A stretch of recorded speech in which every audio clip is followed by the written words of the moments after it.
The Adventures of Tom Sawyer by Mark Twain. Chapter 13. The Pirate Crew Set Sail.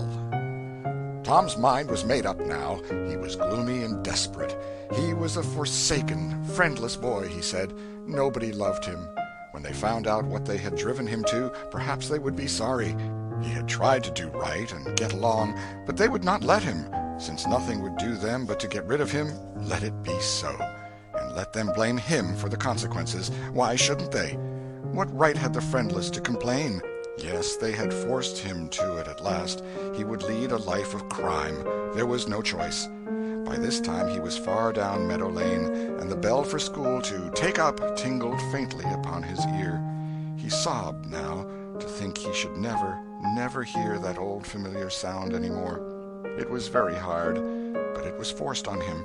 Since he was driven out into the cold world, he must submit.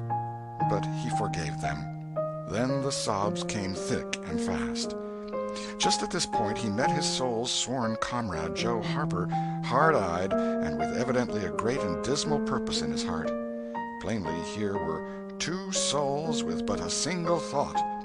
Tom, wiping his eyes with his sleeve, began to blubber out something about a resolution to escape from hard usage and lack of sympathy at home by roaming abroad into the great world never to return, and ended by hoping that Joe would not forget him. But it transpired that this was a request which Joe had just been going to make of Tom, and had come to hunt him up for that purpose. His mother had whipped him for drinking some cream which he had never tasted and knew nothing about. It was plain that she was tired of him and wished him to go. If she felt that way, there was nothing for him to do but succumb. He hoped she would be happy and never regret having driven her poor boy out into the unfeeling world to suffer and die. As the two boys walked sorrowing along, they made a new compact to stand by each other and be brothers and never separate till death relieved them of their troubles. Then they began to lay their plans. Joe was for being a hermit and living on crusts in a remote cave and dying, sometime, of cold and want and grief. But after listening to Tom, he conceded that there were some conspicuous advantages about a life of crime, and so he consented to be a pirate. 3 miles below St. Petersburg, at a point where the Mississippi River was a trifle over a mile wide, there was a long, narrow, wooded island with a shallow bar at the head of it, and this offered well as a rendezvous. It was not inhabited. It lay far over towards the further shore, abreast a dense and almost wholly unpeopled forest. So Jackson's Island was chosen. Who were to be the subjects of their piracies was a matter that did not occur to them. Then they hunted up Huckleberry Finn, and he joined them promptly, for all careers were one to him. He was indifferent. They presently separated to meet at a lonely spot on the riverbank 2 miles above the village at the favorite hour, which was midnight. There was a small log raft there which they meant to capture.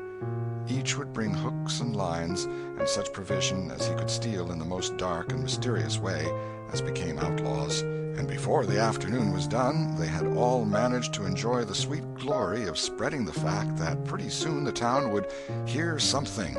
All who got this vague hint were cautioned to be mum and wait. About midnight Tom arrived with a boiled ham and a few trifles, and stopped in a dense undergrowth on a small bluff overlooking the meeting place. It was starlight and very still. The mighty river lay like an ocean at rest. Tom listened a moment, but no sound disturbed the quiet. Then he gave a low, distinct whistle. It was answered from under the bluff. Tom whistled twice more. These signals were answered in the same way. Then a guarded voice said, "Who goes there?" "Tom Sawyer, the Black Avenger of the Spanish Main. Name your names." "Huck Finn, the Red-Handed, and Joe Harper, the Terror of the Seas." Tom had furnished these titles from his favorite literature. "'Tis well. Give the countersign." 2 hoarse whispers delivered the same awful word simultaneously to the brooding night. "Blood." Then Tom tumbled his ham over the bluff and let himself down after it, tearing both skin and clothes to some extent in the effort. There was an easy, comfortable path along the shore under the bluff, but it lacked the advantages of difficulty and danger so valued by a pirate. The Terror of the Seas had brought a side of bacon, and had about worn himself out with getting it there. Finn, the red-handed, had stolen a skillet and a quantity of half-cured leaf tobacco, and had also brought a few corn-cobs to make pipes with. But none of the pirates smoked or chewed but himself. The Black Avenger of the Spanish Main said it would never do to start without some fire. That was a wise thought. Matches were hardly known there in that day.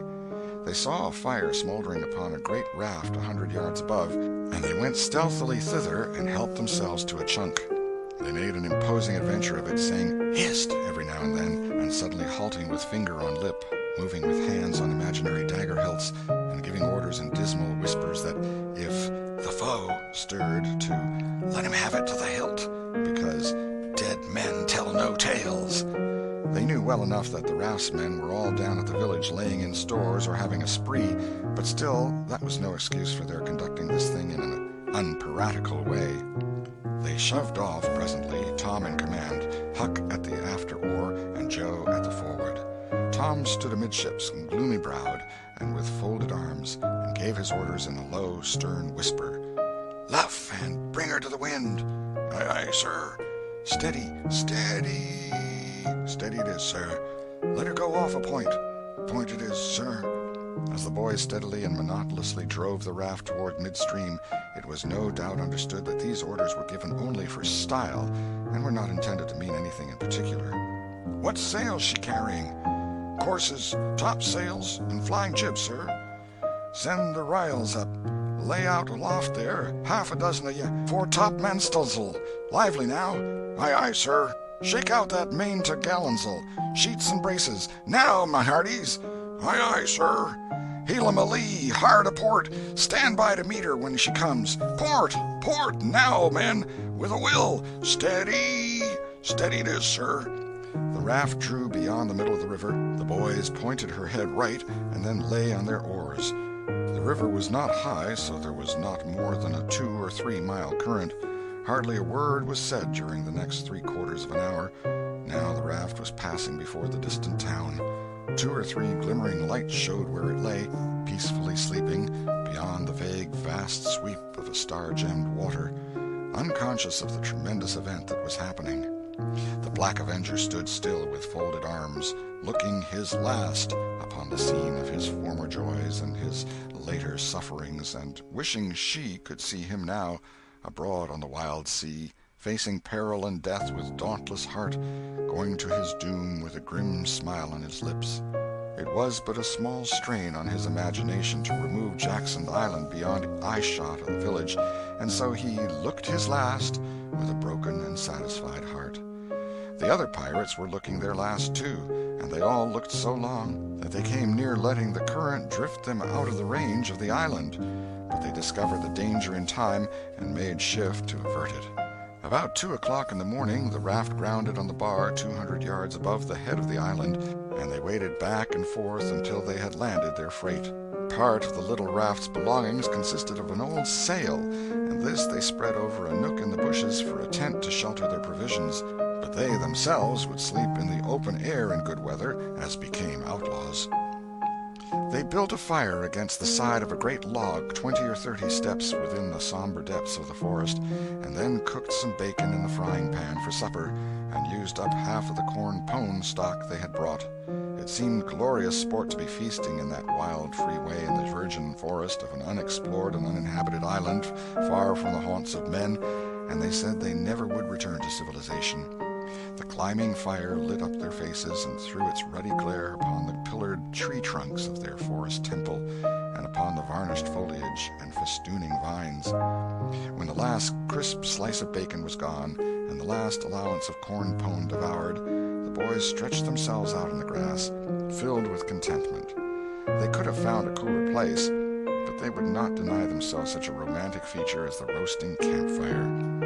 "Ain't it gay?" said Joe. "It's nuts," said Tom. "What would the boys say if they could see us?" "Say? Well, they'd just die to be here. Hey, Hucky?" "I reckon so," said Huckleberry. "Anyways, I'm suited. I don't want nothing better than this. I don't ever get enough to eat, generally, and here they can't come and pick at a feller and bully-rag him so." "It's just the life for me," said Tom. "You don't have to get up mornings, and you don't have to go to school and wash and all that blame foolishness.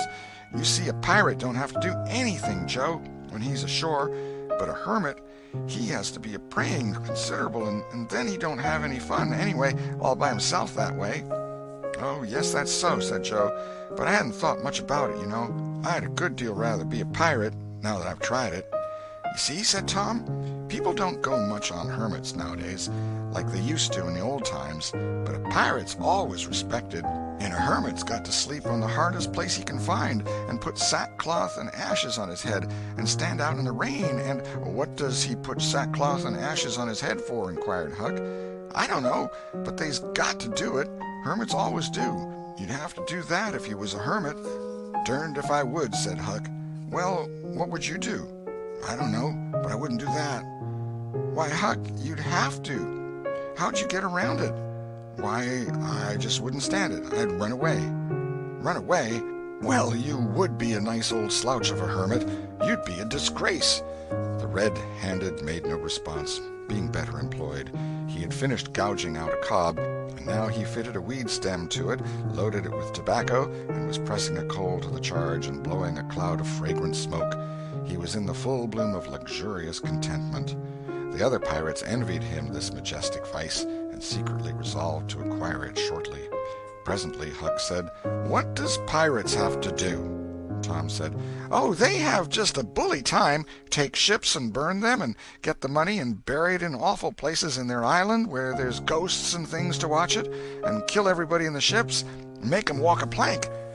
"And they carry the women to the island," said Joe. "They don't kill the women." "No," assented Tom, "they don't kill the women. They're too noble, and the women's always beautiful, too."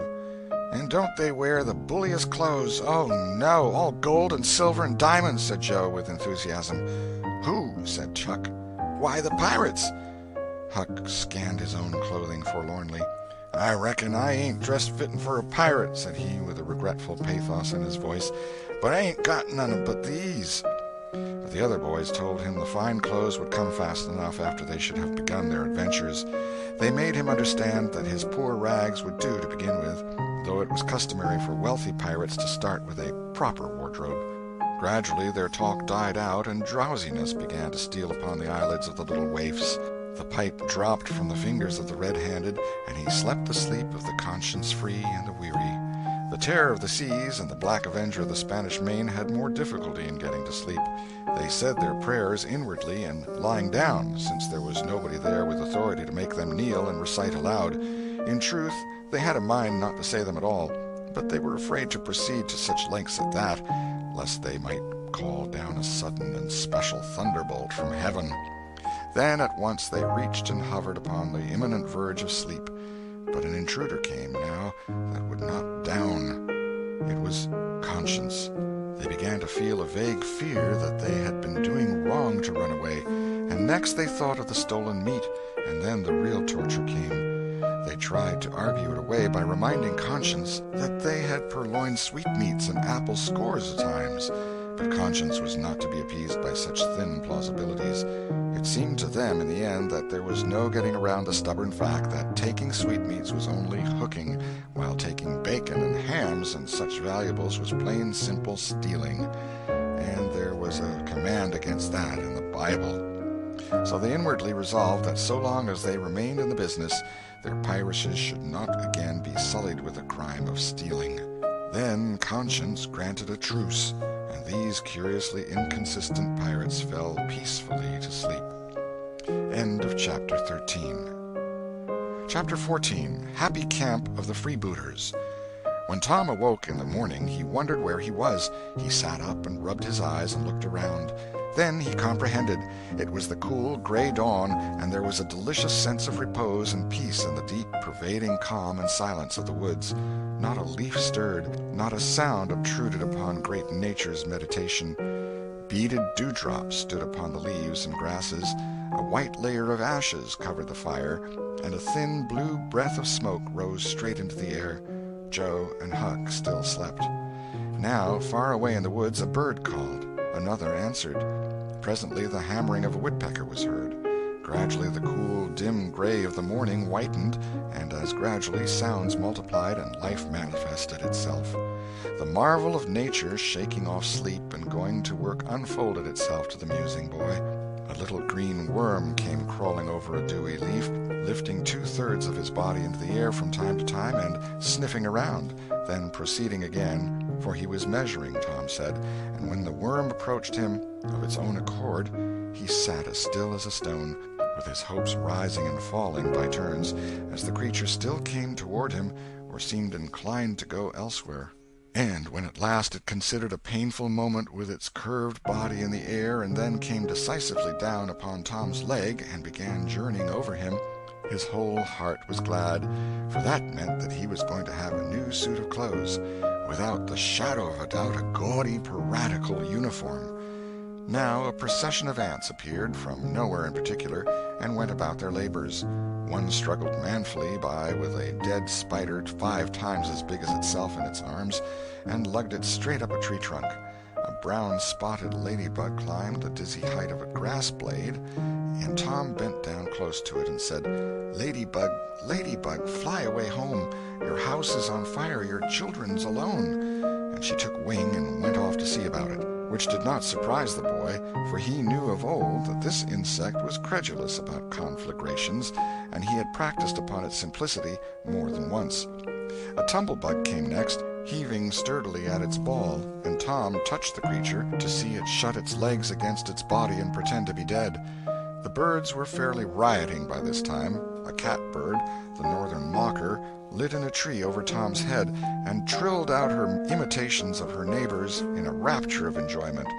Then a shrill jay swept down, a flash of blue flame, and stopped on a twig almost within the boy's reach, cocked his head to one side and eyed the strangers with a consuming curiosity.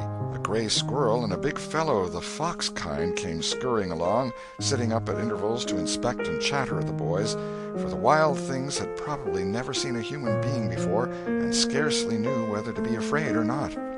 All nature was wide awake and stirring now. Long lances of sunlight pierced down through the dense foliage far and near, and a few butterflies came fluttering upon the scene.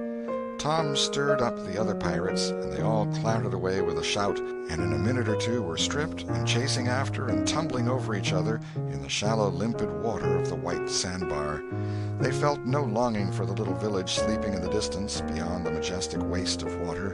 A vagrant current or a slight rise in the river had carried off their raft, but this only gratified them, since its going was something like burning the bridge between them and civilization. They came back to camp, wonderfully refreshed, glad-hearted, and ravenous, and they soon had the campfire blazing up again. Huck found a spring of clear, cold water close by, and the boys made cups of broad oak or hickory leaves, and felt that water, sweetened with such wildwood charm as that, would be a good enough substitute for coffee. While Joe was slicing bacon for breakfast, Tom and Huck asked him to hold on a minute. They stepped to a promising nook in the river bank and threw in their lines. Almost immediately they had reward. Joe had not had time to get impatient before they were back again with some handsome bass, a couple of sun perch, and a small catfish, provisions enough for quite a family. They fried the fish with the bacon, and were astonished, for no fish had ever seemed so delicious before. They did not know that the quicker a freshwater fish is on the fire after it is caught, the better he is, and they reflected little upon what a sauce open-air sleeping, open-air exercise, bathing, and a large ingredient of hunger makes, too. They lay around in the shade after breakfast while Huck had a smoke, and then went off through the woods on an exploring expedition. They tramped gaily along over decaying logs, through tangled underbrush, among solemn monarchs of the forest, hung from their crowns to the ground with a drooping regalia of grapevines. Now and then they came upon snug nooks carpeted with grass and jeweled with flowers. They found plenty of things to be delighted with, but nothing to be astonished at. They discovered that the island was about 3 miles long and a quarter of a mile wide, and that the shore it lay closest to was only separated from it by a narrow channel hardly 200 yards wide. They took a swim about every hour, so it was close upon the middle of the afternoon when they got back to the camp. They were too hungry to stop to fish, but they fared sumptuously upon cold ham, and then threw themselves down in the shade to talk. But the talk soon began to drag, and then died. The stillness, the solemnity that brooded in the woods, and the sense of loneliness began to tell upon the spirits of the boys. They fell to thinking. A sort of undefined longing crept upon them. This took dim shape presently. It was budding homesickness. Even Finn, the red-handed, was dreaming of his doorsteps and empty hogsheads. But they were all ashamed of their weakness, and none was brave enough to speak his thought. For some time now the boys had been dully conscious of a particular sound in the distance, just as one sometimes is of the ticking of a clock which he takes no distinct note of. But now this mysterious sound became more pronounced and forced a recognition. The boys started, glanced at each other, and then each assumed a listening attitude. There was a long silence, profound and unbroken, and then a deep, sullen boom came floating down out of the distance. "What is it?" exclaimed Joe under his breath. "I wonder," said Tom in a whisper. "'Tain't thunder," said Huckleberry in an awed tone. "'Cause thunder—" "Hark!" said Tom. "Listen, don't talk." They waited a time that seemed an age, and then the same muffled boom troubled the solemn hush. "Let's go and see." They sprang to their feet and hurried to the shore toward the town. They parted the bushes on the bank and peered out over the water. The little steam ferry boat was about a mile below the village, drifting with the current. Her broad deck seemed crowded with people. There was a great many skiffs rowing about or floating with the stream in the neighborhood of the ferry boat, but the boys could not determine what the men in them were doing.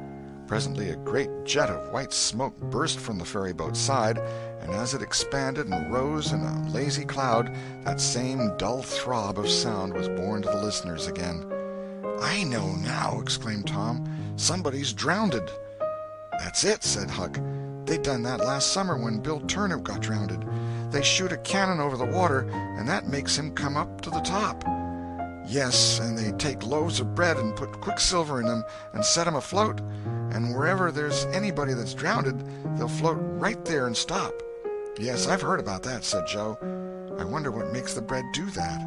"Oh, it ain't the bread so much," said Tom. "I reckon it's mostly what they say over it before they start it out." "But they don't say anything over it," said Huck. "I've seen 'em and they don't." "Well, that's funny," said Tom. "But maybe they say it to themselves." "Of course they do. Anybody might know that." The other boys agreed that there was reason in what Tom said, because an ignorant lump of bread uninstructed by an incantation could not be expected to act very intelligently when sent upon an errand of such gravity. "By jinks, I wish I was over there now," said Joe. "I do too," said Huck. "I'd give heaps to know who it is." The boys still listened and watched. Presently a revealing thought flashed through Tom's mind, and he exclaimed, "Boys, I know who's drownded. It's us!" They felt like heroes in an instant. Here was a gorgeous triumph. They were missed. They were mourned. Hearts were breaking on their account. Tears were being shed. Accusing memories of unkindness to these poor lost lads were rising up, and unavailing regrets and remorse were being indulged. And best of all, the departed were the talk of the whole town, and the envy of all the boys, as far as this dazzling notoriety was concerned. This was fine. It was worth while to be a pirate after all. As twilight drew on, the ferry boat went back to her accustomed business, and the skiffs disappeared. The pirates returned to camp. They were jubilant with vanity over their new grandeur and the illustrious trouble they were making. They caught fish, cooked supper, and ate it, and then fell to guessing at what the village was thinking and saying about them, and the pictures they drew of the public distress on their account were gratifying to look upon from their point of view. But when the shadows of night closed them in, they gradually ceased to talk, and sat gazing into the fire, with their minds evidently wandering elsewhere. The excitement was gone now, and Tom and Joe could not keep back thoughts of certain persons at home who were not enjoying this fine frolic as much as they were. Misgivings came. They grew troubled and unhappy. A sigh or two escaped unawares. By and by Joe timidly ventured upon a roundabout feeler as to how the others might look upon a return to civilization. Not right now, but Tom withered him with derision. Huck, being uncommitted as yet, joined in with Tom, and the waverer quickly explained and was glad to get out of the scrape with as little taint of chicken-hearted homesickness clinging to his garments as he could. Mutiny was effectually laid to rest for the moment. As the night deepened, Huck began to nod and presently to snore. Joe followed next. Tom lay upon his elbow motionless for some time, watching the two intently. At last he got up cautiously on his knees and went searching among the grass and the flickering reflections flung by the campfire. He picked up and inspected several large semi-cylinders of the thin white bark of a sycamore, and finally chose two which seemed to suit him. Then he knelt by the fire and painfully wrote something upon each of these with his red keel. One he rolled up and put in his jacket pocket, and the other he put in Joe's hat and removed it to a little distance from the owner. And he also put into the hat certain schoolboy treasures of almost inestimable value, among them a lump of chalk, an india-rubber ball, 3 fish-hooks, and one of that kind of marbles known as the sure-enough crystal. Then he tiptoed his way cautiously among the trees till he felt that he was out of hearing, and straightway broke into a keen run in the direction of the sandbar. End of Chapter 14. Chapter 15. Tom's Stealthy Visit Home. A few minutes later Tom was in the shoal water of the bar, wading toward the Illinois shore. Before the depth reached his middle he was halfway over. The current would permit no more wading now, so he struck out confidently to swim the remaining 100 yards. He swam quartering upstream, but still was swept downward rather faster than he had expected. However, he reached the shore finally and drifted along till he found a low place and drew himself out. He put his hand on his jacket pocket, found his piece of bark safe, and then struck through the woods, following the shore with streaming garments. Shortly before 10 o'clock he came out into an open place opposite the village, and saw the ferryboat lying in the shadow of the trees and the high bank. Everything was quiet under the blinking stars. He crept down the bank, watching with all his eyes, slipped into the water, swam 3 or 4 strokes, and climbed into the skiff that did yawl duty at the boat's stern. He laid himself down under the thwarts and waited, panting. Presently the cracked bell tapped, and a voice gave the order to cast off. A minute or two later the skiff's head was standing high up against the boat's swell, and the voyage was begun. Tom felt happy in his success, for he knew it was the boat's last trip for the night. At the end of a long 12 or 15 minutes the wheels stopped, and Tom slipped overboard and swam ashore in the dusk, landing 50 yards downstream, out of danger of possible stragglers. He flew along unfrequented alleys and shortly found himself at his aunt's back fence. He climbed over, approached the L, and looked in at the sitting-room window, for a light was burning there. There sat Aunt Polly, Sid, Mary, and Joe Harper's mother, grouped together, talking. They were by the bed, and the bed was between them and the door. Tom went to the door and began to softly lift the latch. Then he pressed gently, and the door yielded a crack. He continued pushing cautiously and quaking every time it creaked, till he judged he might squeeze through on his knees. So he put his head through and began warily. "What makes the candles blow so?" said Aunt Polly. Tom hurried up. "Why, that door's open, I believe. Why, of course it is. No end of strange things now. Go along and shut it, Sid." Tom disappeared under the bed just in time. He lay and breathed himself for a while, then crept to where he could almost touch his aunt's foot. "But as I was saying," said Aunt Polly, "he warn't bad, so to say, only mischievous, only just giddy and harum-scarum, you know. He weren't any more responsible than a colt. He never meant any harm, and he was the best-hearted boy that ever was." And she began to cry. "It was just so with my Joe, always full of his devilment and up to every kind of mischief, but he was just as unselfish and kind as he could be. And laws bless me, to think I went and whipped him for taking that cream, never once recollecting that I throwed it out myself because it was sour, and I never to see him again in this world, never, never, never, poor abused boy." And Mrs. Harper sobbed as if her heart would break. "I hope Tom's better off where he is," said Sid. "But if he'd been better in some ways—" "Sid!" Tom felt the glare of the old lady's eye, though he could not see it. "Not a word against my Tom, now that he's gone. God'll take care of him. Never you trouble yourself, sir. Oh, Mrs. Harper, I don't know how to give him up. I don't know how to give him up. He was such a comfort to me, although he tormented my old heart out of me most. The Lord giveth, and the Lord hath taken away. Blessed be the name of the Lord. But it's so hard, oh, it's so hard. Only last Saturday my Joe busted a firecracker right under my nose, and I knocked him sprawling. Little did I know then how soon. Oh, if it was to do over again, I'd hug him and bless him for it. Yes, I know just how you feel, Mrs. Harper. I know just exactly how you feel. No longer ago than yesterday noon, my Tom took and filled the cat full of painkiller, and I did think the creature would tear the house down. And God forgive me, I cracked Tom's head with my thimble. Poor boy, poor dead boy.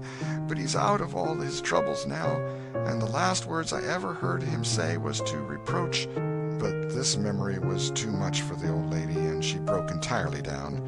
Tom was snuffling now himself, and more in pity of himself than anybody else.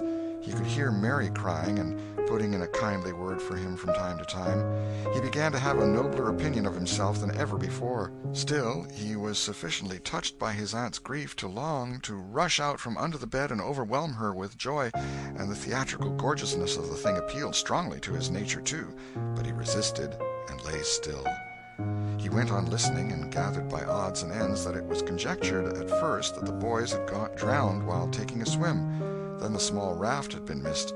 Next, certain boys said the missing lads had promised that the village should hear something soon. The wise heads had put this and that together and decided that the lads had gone off on that raft and would turn up at the next town below presently. But toward noon the raft had been found, lodged against the Missouri shore some 5 or 6 miles below the village, and then hope perished. They must be drowned, else hunger would have driven them home by nightfall, if not sooner. It was believed that the search for the bodies had been a fruitless effort, merely because the drowning must have occurred in mid-channel, since the boys, being good swimmers, would otherwise have escaped to shore. This was Wednesday night. If the bodies continued missing until Sunday, all hope would be given over, and the funerals would be preached on that morning. Tom shuddered. Mrs. Harper gave a sobbing good night and turned to go. Then, with a mutual impulse, the two bereaved women flung themselves into each other's arms and had a good, consoling cry, and then parted. Aunt Polly was tender far beyond her wont in her good night to Sid and Mary. Sid snuffled a bit, and Mary went off crying with all her heart. Aunt Polly knelt down and prayed for Tom so touchingly, so appealingly, and with such measureless love in her words and her old trembling voice, that he was weltering in tears again long before she was through. He had to keep still long after she went to bed, for she kept making broken-hearted ejaculations from time to time, tossing unrestfully and turning over. But at last she was still, only moaning a little in her sleep. Now the boy stole out, rose gradually from the bedside, shaded the candlelight with his hand, and stood regarding her. His heart was full of pity for her. He took out his sycamore scroll and placed it by the candle, but something occurred to him, and he lingered considering. His face lighted with a happy solution of his thought. He put the bark hastily in his pocket. Then he bent over and kissed the faded lips, and straightway made his stealthy exit, latching the door behind him. He threaded his way back to the ferry landing, found nobody at large there, and walked boldly on board the boat, for he knew she was tenantless except that there was a watchman who always turned in and slept like a graven image. He untied the skiff at the stern, slipped into it, and was soon rowing cautiously upstream. When he had pulled a mile above the village, he started quartering across and bent himself stoutly to his work. He hit the landing on the other side neatly, for this was a familiar bit of work for him. He was moved to capture the skiff, arguing that it might be considered a ship and therefore a legitimate prey for a pirate, but he knew a thorough search would be made for it, and that might end in revelations. So he stepped ashore and entered the wood. He sat down and took a long rest, torturing himself meantime to keep awake, and then started warily down the home stretch. The night was far spent. It was broad daylight before he found himself fairly abreast the island bar. He rested again until the sun was well up and gilding the great river with its splendor, and then he plunged into the stream. A little later he paused, dripping, upon the threshold of the camp, and heard Joe say, "No, Tom's true blue, Huck. He'll come back. He won't desert. He knows that would be a disgrace to a pirate, and Tom's too proud for that sort of thing. He's up to something or other. I wonder what." "Well, the things is ours, anyway, ain't they?" "Pretty near, but not yet, Huck. The writing says they are if he ain't back here to breakfast." "Which he is!" exclaimed Tom, with fine dramatic effect, stepping grandly into camp. A sumptuous breakfast of bacon and fish was shortly provided, and as the boys set to work upon it, Tom recounted and adorned his adventures. They were a vain and boastful company of heroes.